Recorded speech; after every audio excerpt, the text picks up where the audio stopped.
In a small village nestled among rolling hills, darkness crept in without warning. The power grid failed, plunging homes into shadow as evening approached. Parents paced their floors, checking phones that wouldn't charge. Children huddled under blankets, unfamiliar with the perfect dark. The usual evening sounds of televisions and microwaves gave way to an unsettling silence.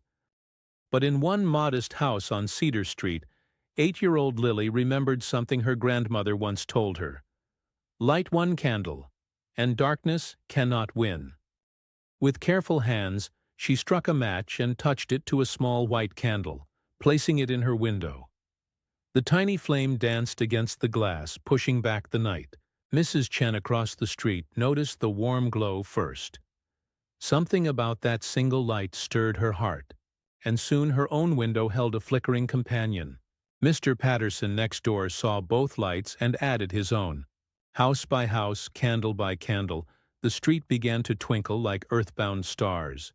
The darkness that had felt so threatening now transformed into a gentle backdrop for dozens of tiny flames. Neighbors stepped outside, drawn by the light and each other's presence.